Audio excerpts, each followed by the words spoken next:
What up, YouTube? Team Movies here, and happy Friday the 13th. Now, here is my review for the final Friday the 13th movie that actually got released, and that is 2009's reboot of Friday the 13th. Now, this, of course, got released, way back in 2009.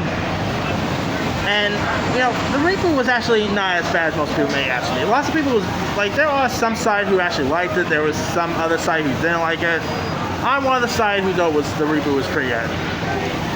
Now, this time around, you had Derek Mears portraying the role of Jason Voorhees, and you had a Supernatural star, Jared Padalecki, portraying this character named Clay, whose sister ends up going missing during Camp Crystal Lake, and he ends up going to try to find his sister, but he ends up encountering these other group of friends, one of which is played by another CW actor who's, of course, Clem Baker from The Flash fame. And so she's with these group of other friends, led by Travis Van Winkle's character. Which, by the way, I did not even know this. Friday the 13th and the Friday the 13th remake and Transformers are connected. I never even put two and two together.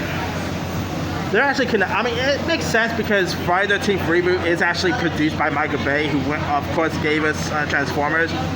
But I was, watching a video of films that you never knew are connected, and found out that Friday the 13th reboot and Transformers are both connected somehow. Because the actor Travis Van Winkle, who pretty much played one of the leads in this film, he also played the bully in 2007's Transformers. And turns out a major reason why he did not return for the fall is because his character died in Friday the 13th reboot. And I mean, their characters, and not to mention that, their character's name is also the same. I can't remember his actual character's name. Travis Van Winkle's character.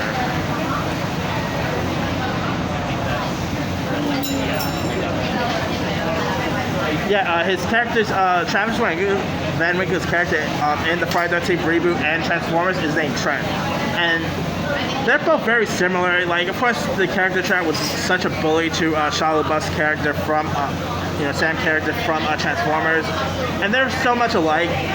And so I guess it makes sense why we did not see Trent appear in the sequence, because he ended up getting killed in the reboot.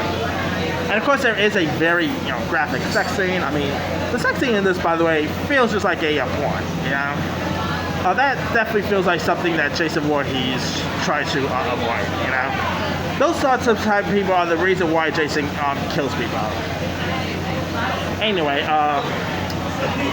and of course, you had Arlen, forgot his name, the one who played Bobby Brown in that Whitney Houston biopic. He was also Arlen Espedica, I think his name is. He was also in 2011's Friday the Nature film. He was such a scene, so he was kind of one of the most likable characters of the bunch. And of course, you had Aaron Yo's character, who pretty much portrays a stoner, pretty much a bit of a stoner douche and all. And the kills in this was cool. I mean, I always got killed, a kick out of the kills in this one. It was also directed by Marcus Nispel, who also gave us the reboot of Conan the Barbarian years ago as well. Anyway, I thought the 2009 Friday the 13th film, while not as good as the original flick, it's still fun to watch. Also the girl who plays, you also had some other interesting cast lists, you had the one who plays Jonah from Superstore. He's in this. You had the guy who appeared in that show Young and Hungry. He was also in this as well. You had Amanda Rigetti, who portrays the role of Clay's sister. She was pretty good in this.